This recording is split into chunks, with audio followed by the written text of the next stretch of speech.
Ora, bem-vindos a mais uma aula. Esta aula vai ser na continuação da última que fizemos a respeito da suplementação utilizada, ou melhor, suplementação e ergogénicos utilizados na fase de corte, ok? E nesta eu vou ter que ter sempre uma cautela especial ao falar deste tema, porque estamos a falar de medicamentos, estamos a falar de coisas que são habitualmente feitas, mas que exige uma responsabilidade muito grande ao serem faladas. Estamos a falar de medicação e não é, ou não pode ser prescrita à toa, especialmente por nós que não somos médicos, ok? De qualquer forma, e como vos disse no último vídeo, isto será feito com um propósito informativo, nunca de aconselhar. Dito isso, um dos agentes que é utilizado, e diria eu com alguma segurança, num processo destes por atletas de competição, atenção, não é algo que vocês sequer ponderem. Aliás, vocês não deviam ponderar se querem utilizar isto. Eu estou a fazer a minha parte, pessoal, e tem que ser mesmo de caráter informativo. Eu vou-vos explicar os benefícios, vou-vos explicar o pensamento que está por detrás, porque é que é usado, e vou-vos explicar também o que é que pode ser feito antes de passar à suplementação, neste caso com T3, a hormona da tiroide, que é um dos compostos usados de forma muito comum quando estamos a falar de um atleta que se está a preparar para uma prova. Então, para vocês perceberem, as nossas hormonas funcionam sempre com um mecanismo retroativo ou retroalimentado de feedback. Isto é, se houver na nossa circulação sanguínea muito de uma determinada hormona, há uma sinalização dentro do nosso corpo, obviamente, que indica ao nosso cérebro, a glândula hipófise, hipotálamo, perdão, que há um excesso desta hormona no nosso sangue. Então, ele avisa a glândula que é responsável por produzir essa hormona e que é responsável por estimular o órgão que a vai produzir, neste caso estamos a falar da tiroide, não é? Para produzir mais ou para produzir menos mediante aquilo que tem na corrente sanguínea. Por isso é que o uso de anabolizantes, o uso de testosterona, por exemplo, vai fazer com que haja uma sinalização no nosso corpo e que diga ao nosso cérebro que não necessitamos produzir mais. Há testosterona suficiente. Então, o nosso eixo de produção natural é cortado. O mesmo acontece com a ingestão de T3. Se houver T3 suficiente ou em excesso, seja de forma exógena ou de forma endógena, portanto, produzida por nós, vai haver sempre essa sinalização para que haja uma autorregulação da produção e da estimulação da glândula. Dito isso, há marcadores pelos quais procuramos quando estamos numa fase de corte antes de pensar em implementar qualquer tipo de medicamento deste género. Não é? E falamos então da T3 livre, falamos da T4 livre, da T3 reversa e da TSH, portanto, a hormona responsável pela parte da estimulação. A glândula responsável pela estimulação. E ao termos estes marcadores que têm que ser analisados em conjunto, vamos conseguir perceber, especialmente numa fase de corte, que os nossos níveis de T3 vão começar a diminuir. E há aqui vários cenários possíveis. Eu não quero entrar de todo de forma pormenorizada nos muitos cenários que podem acontecer em termos de análise de marcadores, não é? Temos, por exemplo, a TSH normal, temos a T4 e a T3 normal, mas temos a T3 reversa elevada. E isso por si só já seria um quadro de hipotiroidismo, portanto, pouca produção da hormona da tiroide. Isto porque haverá uma grande quantidade de T4 a ser a ser convertida em T3 reverso, que vai estar digamos, em disputa com a T3 por se ligar às células. E dessa forma a T3 não vai ser tão eficiente. E quando é que nós vemos um cenário destes? Pois isto acontece com qualquer que seja a dieta restrita que façamos. Portanto, o fator número 1, pondo ou colocando de parte tudo aquilo que pudessem ser fatores naturais e que levam ao aparecimento de doenças ou à disfunção da glândula, por exemplo, ou à disfunção do próprio eixo.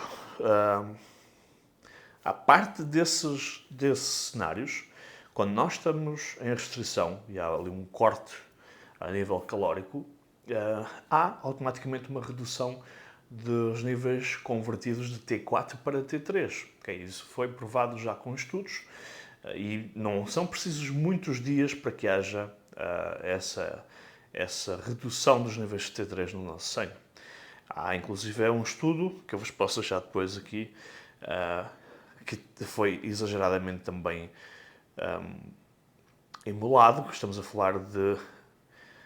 Aquilo dava um total, para mim, por exemplo, com um indivíduo com 100 e poucos quilos, geria à volta de uma dieta de 1000 calorias.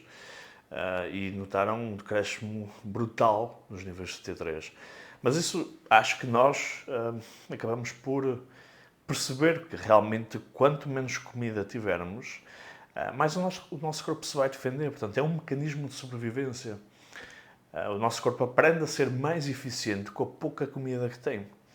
E quando juntamos aqui na equação um percentual de gordura baixo, quando acrescentamos nesta equação um alto gasto energético e um baixo consumo energético, temos aqui os três fatores reunidos para que os nossos níveis de T3, ou a incapacidade do nosso corpo converter T4 em T3, se faça pronunciar.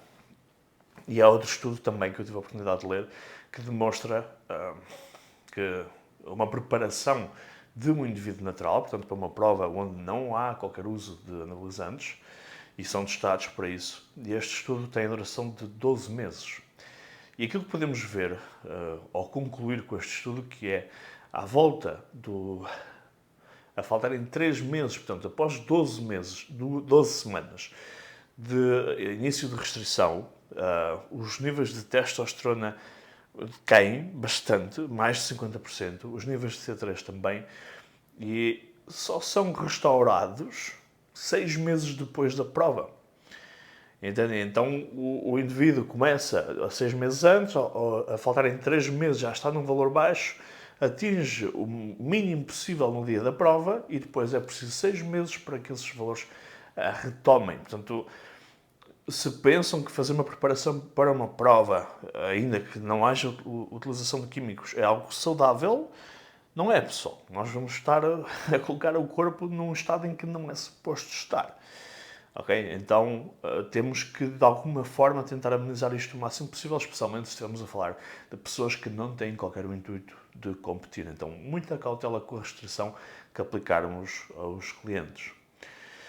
E isto para vos dizer que os nossos níveis de T4 convertidos em T3 acabam por reduzir maioritariamente pelo consumo ou pelo intake calórico, conjugado com o gasto calórico e conjugado com o nosso percentual de gordura. Há RIFIDs, há os dias altos que podem ter algum impacto no nosso metabolismo basal, mas uma vez que o percentual de gordura se vai manter baixo, estamos a falar de uma coisa de pouca dura. Então, nós sabemos que tem um efeito positivo, sim, quando falamos de situações de estagnação, em que já estamos com muita restrição e há fadiga para ser gerida, que podemos retirar benefícios desses dias altos. E uma das explicações pode ser, efetivamente, este incremento no nosso metabolismo basal por isso acontecer, embora não haja provas evidentes que me possam afirmar isto com toda a assertividade, mas eu acredito que isso realmente aconteça. Motivos pelos quais essa conversão pode ser reduzida também, e eu apontei aqui para não haver esquecimentos, pode ter a ver com os níveis de selênio baixos. Portanto, obviamente, mais uma vez, ao restringirmos calorias, acabamos por restringir também alguns alimentos. E as castanhas do Brasil, caju, por exemplo, são bastante ricas em selênio. E começamos a cortar também em termos de micronutrientes, porque as fontes ou a variedade da dieta acaba por ser cada vez mais reduzida, especialmente se o nosso intake for baixo. Níveis de stress fazem também com que essa conversão de T4 em T3 seja comprometida, portanto que não haja essa conversão ou que seja menos eficaz. E os níveis de cortisol, a mesma coisa. Este cortisol pode advir de níveis de fadiga muito altos, daí a importância, e daí termos iniciado logo este curso todo com a gestão de fadiga e a importância da gestão de fadiga. Portanto, níveis de cortisol altos também vão fazer com que essa conversão seja menor. Há problemas nos rins e no fígado, portanto, para indivíduos que até acabam por utilizar anabolizantes e abusam dos orais, acabam por ter aqui, de uma forma, algo que pode comprometer o processo de corte. E depois, deficiência de iodo, que tem a ver, muitas vezes, não só com a dieta, mas também com o uso de sal rosa, sal dos Himalaias, que é pobre em iodo. Então, eu aconselharia usarem ou um sal dos Himalaias com esse iodo, ou utilizarem o sal normal, que por norma já tem o iodo que vocês necessitam. Pílulas também são um fator que afeta a conversão. Estrogênio, níveis de estrogênio altos, a mesma coisa. E havia aqui, se vocês não cuidarem da parte do trato intestinal, vai ter também implicações na conversão da T4 em T3. Portanto, há ali uma barreira imune e fala-se muito da ligação que há com a produção de hormonas, justamente com a nossa saúde a nível do trato intestinal. Há um livro muito interessante sobre isso também, que já tive a oportunidade de ler. Então, acabamos por perceber que tudo está ligado no nosso organismo. E se algo funciona mal, pois é meio caminho andado para tudo o resto começar a funcionar mal também. Então, muita atenção, principalmente à saúde do nosso trato digestivo e intestinal. Coisas que nós podemos fazer antes de pensar em implementar a medicação. E lembre-se, nós não podemos implementar medicação. Pois, suplementos com selênio, à volta de 75 a 200 mg por dia. Eu vou escrever depois em baixo nas notas para vocês poderem apontar. Iodo, à volta de 150 microgramas por dia, segundo a recomendação. Eu deixo-vos também de onde vem essa recomendação. Níveis baixos de ferro podem ser também uma causa, portanto convém termos isto acima dos 100 mg por ml. Depois, zinco, 10 a 40 mg por dia. Ashwagandha, 700 mg por dia, e especialmente antes de dormir. E este suplemento já entra aqui na parte da fadiga também, como se devem recordar. Melatonina, 1 a 3 mg, isto pode melhorar a qualidade do nosso sono. Efetivamente, se houver aqui cortisol, se houver a restrição de sono, se houver stress, depois mais este cenário se agrava, então poderá ser uma forma de nós contrariarmos esta pouca conversão, ou menos eficaz conversão de T4 em T3.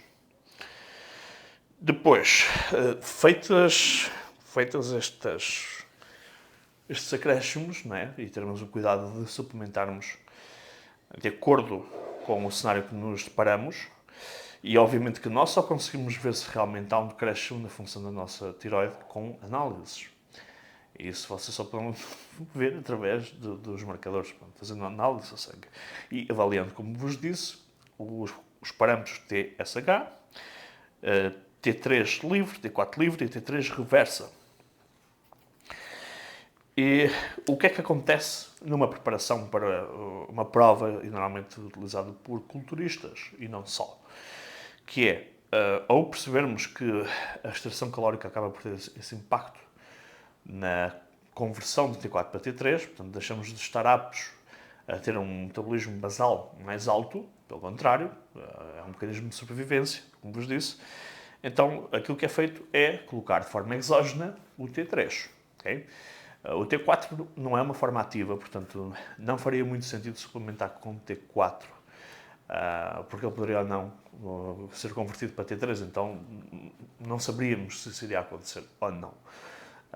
há ou houve preparadores que me colocaram T4 com T3 ao mesmo tempo. Para vocês terem uma ideia, nós produzimos à volta de 12 a 22 microgramas de T3 por dia, e à volta de 110 microgramas de T4. Portanto, estamos a falar de um rácio de 1 para 4. E era normalmente esse rácio que utilizavam comigo. Isto foi testado em doentes, em pacientes com problemas na tiroide, e eles reportaram todos, quando juntavam T4 e T3, que se sentiam melhor, apesar de não haver diferença depois em termos de marcadores. Mas aquilo que se costuma fazer no nosso meio é o acréscimo de T3 apenas, sozinho.